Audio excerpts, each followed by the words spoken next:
এখন সকালে উঠে আমাদের সবার ব্রাশ কমপ্লিট হয়ে গেছে, তো এরপরে একটু খাওয়া দাওয়া করা রয়েছে, তারপরেই আমাদের প্রথম খেলা শুরু হবে। আর আমাদের আজকে হচ্ছে দ্বিতীয় খেলা, তো দেখা যাক কত দূর কি হয়। এরপর আমরা সকালে চা জলখাবার খেয়ে মাঠের দিকে একটু ঘুরে দেখতে যাই। গিয়ে দেখি প্রথম খেলা প্রায় শুরু হবে। কিছুক্ষণ দেখে চলে যাই রেডি হতে, তারপর রেডি হয়ে আমরা চলে আসি, কারণ এর পরের খেলা আমাদের ছিল। ফাইনালি মাঠে নেমে যাই।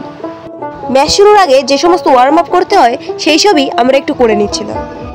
এভাবেই ওয়ার্ম আপের মাধ্যমে আমরা নিজেদেরকে প্রস্তুত করে নিচ্ছিলাম। যাই হোক, দেখতে দেখতে সময় চলে আসে মাঠে নামার। এরপরই খেলা শুরু হয়ে যায়।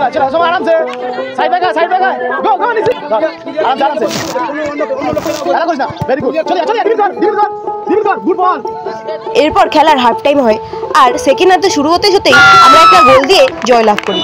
এরপরই দুপুরের খাবারটা সেরে নিয়ে সেমিফাইনালের জন্য আমরা রেডি হয়ে যাই। এরপর সেমিফাইনাল ম্যাচ শুরু হয়ে যায়, তবে প্রাণপণ চেষ্টা করেও এক গোল পরিশোধ না করতে পেরে সেমিফাইনালে এসে আমরা হেরে যাই।